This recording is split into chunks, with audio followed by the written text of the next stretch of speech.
किसी भी सैनिक की, पूर्व सैनिक की पेंशन बंद करने का अधिकार सिर्फ राष्ट्रपति के पास है। किसी भी न्यायालय को अन्य किसी भी संस्था को पेंशन बंद करने का अधिकार नहीं है।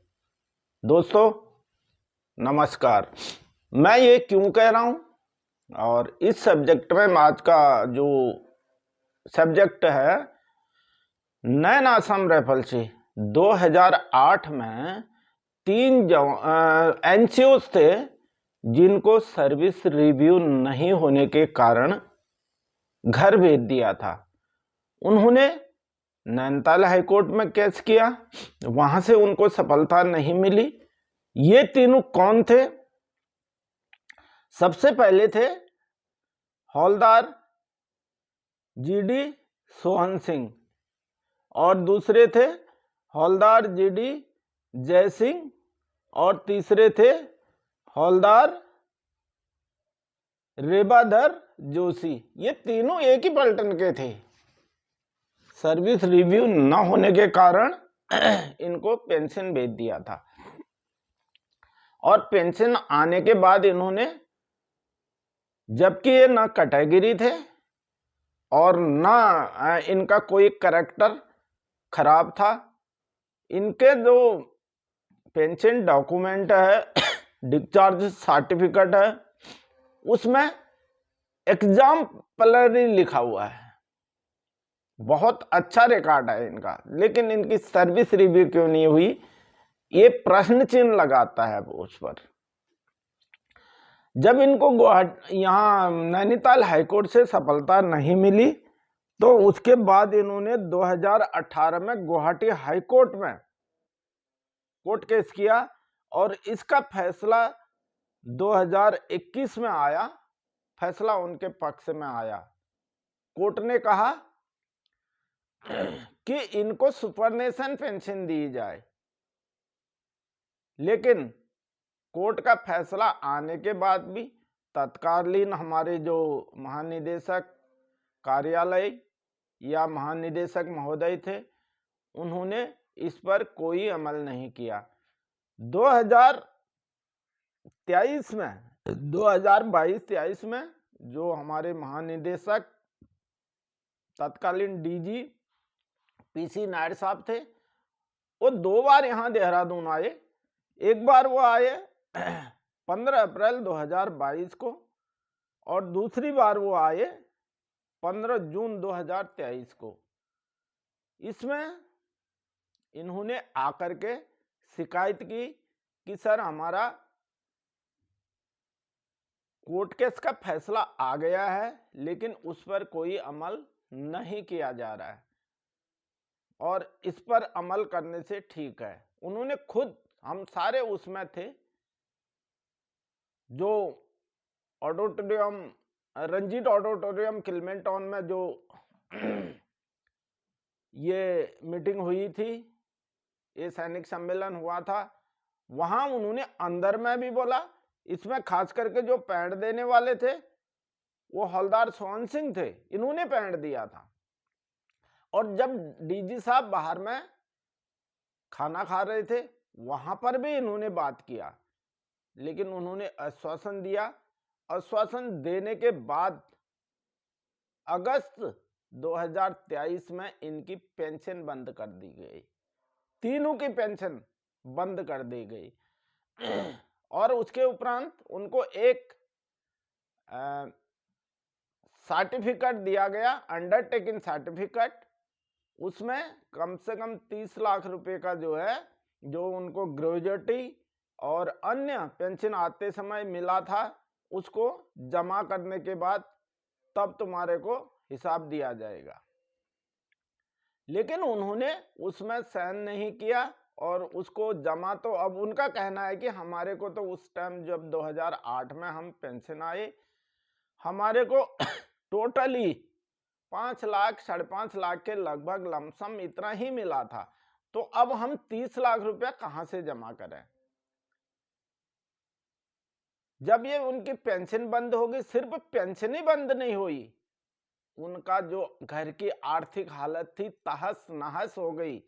इतने सालों से कोर्ट केस लड़ा, बचा कुचा पैसा वहां लगाया उन्होंने, उनकी बच्चों की पढ़ाई खत्म हो गई।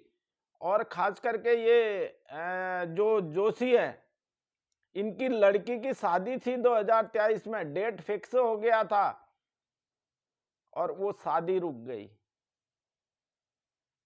मैं तत्कालीन डीजी साहब से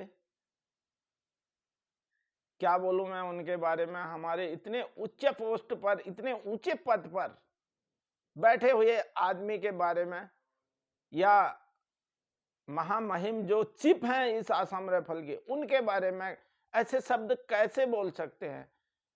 लेकिन इतना जरूर कहूंगा कि सर, एक दिन हिसाब सभी को देना पड़ता है। जो उस लड़की की शादी नहीं हो पाई, अभी तक भी वो लड़की, शादी 2 साल हो गए और वो उसका रिश्ता टूट गया, सब तहस नहस हो गया। उस लड़की की शादी बर्बाद करने के जिम्मेवार आप हैं। हमारा देश तो कन्यादान करता है। आसाम राइफल में भी कई लोग ऐसे हैं, कई अधिकारी ऐसे हैं, कई डीजी साहब ऐसे हैं जो कि खुद जाकर के कन्यादान में शामिल होके कन्यादान करते हैं। लेकिन आपने सिर्फ एक लड़की का परिवार का ही भविष्य खराब नहीं किया, एक लड़की की जिंदगी, आज जीवन उसकी जिंदगी बर्बाद भी करी है। एक दिन इसका हिसाब ये सब आपके समझ में जरूर आएगा।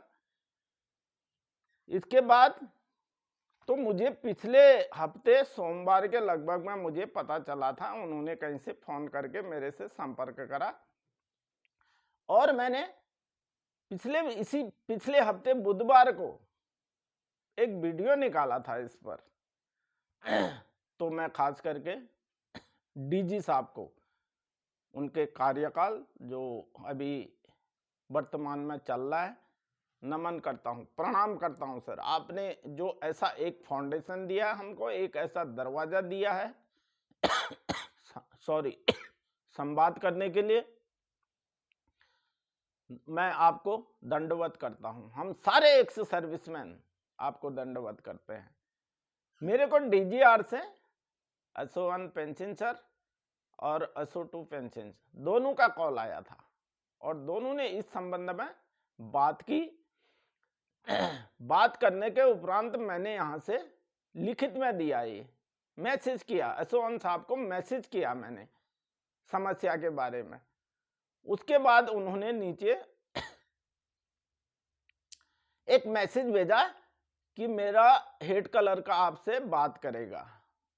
उसके बाद हेड कलर के साहब का फोन आया मुझे, काफी लंबी बात हुई उनसे।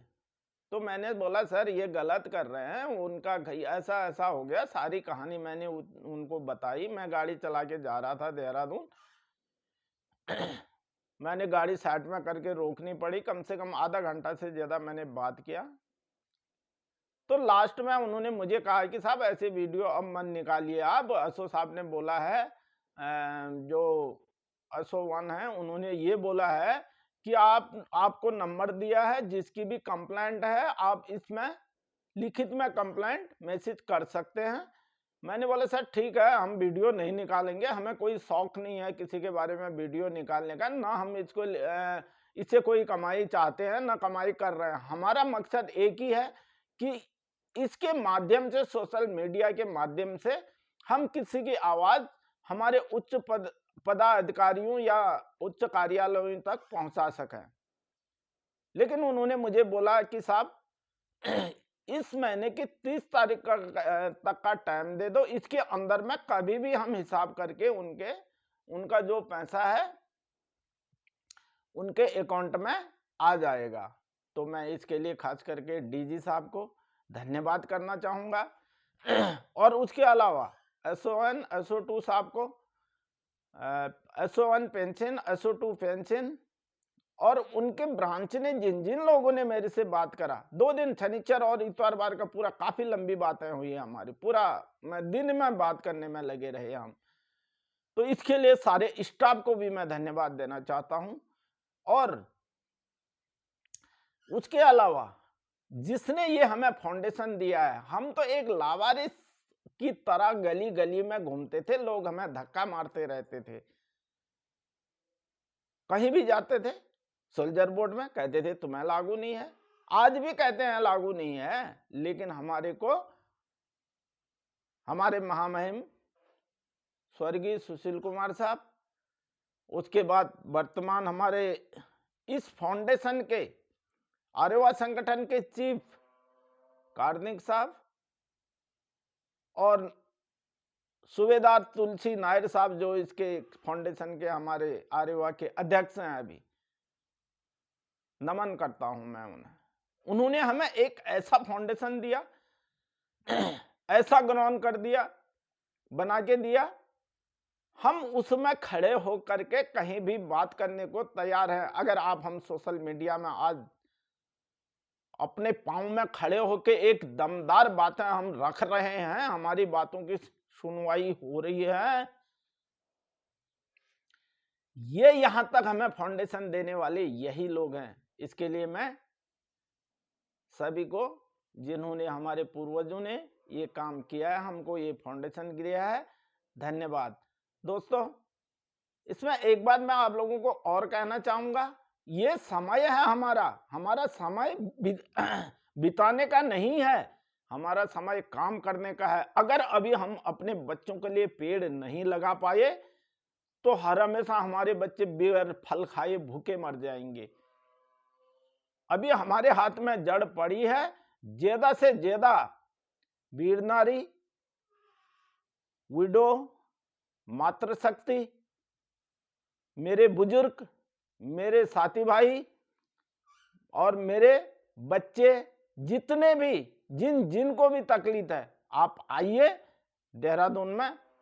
आपको फरवरी के मध्य में जगह बता दी जाएगी, टाइम बता दिया जाएगा और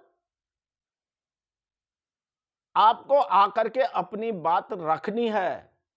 हमें अपना काम करना है, रिजल्ट देने वाला ऊपर वाले के हाथ में है, वो रिजल्ट देंगे और पक्का देंगे, इस पर हमें 101% विश्वास है। दूसरा, जो ये वीडियो निकालते हैं, इस पर आप कमेंट लिखते हैं, जो हम ग्रुप में डालते हैं वहां कमेंट लिखने से फायदा नहीं है। ग्रुप में आप वीडियो को खोलिए, उसके नीचे में कमेंट लिखा होगा, उसको टच करके एक बॉक्स आएगा, उस बॉक्स को टच करेंगे तो आपका कीबोर्ड खुल जाएगा, उसमें आप कमेंट लिखिए। आपका वो कमेंट जो है, जब तक वीडियो रहेगा सोशल मीडिया में, यूट्यूब में, तब तक आपने सोशल मीडिया के थ्रू क्या बात रखी है और उस बात का वैल्यू होगा वहां पर। हाँ, आपने समर्थन किया है इस बात का, ये बात सही है। तो चैनल ज्यादा जो भी लोग मेरे चैनल को देखते हैं, ज्यादा सब्सक्राइब और शेयर करें, जो असहाय लोग हैं उन तक पहुंचाए। हमारा ये प्रचार का एक माध्यम है। हमने जो ये एक मुहिम चला रखी है आसाम राइफल के बारे में, आसाम राइफल का हम एक एक रैंक से लेकर के किसी चीज का इलाज नहीं कर सकते हैं। इसका एक ही इलाज है, एक ही टैबलेट है, इसकी ड्यूल कमान। जिस दिन ड्यूल कमान की दवाई मिल गई, ड्यूल कमान खत्म हो गया, सारी समस्याओं, सारा रोग खत्म हो जाएगा। तो इसलिए मैं ज्यादा न कहकर यहीं पर समाप्त कर रहा हूं। जय आर्यवा, जय आसाम राइफल, जय हिंद।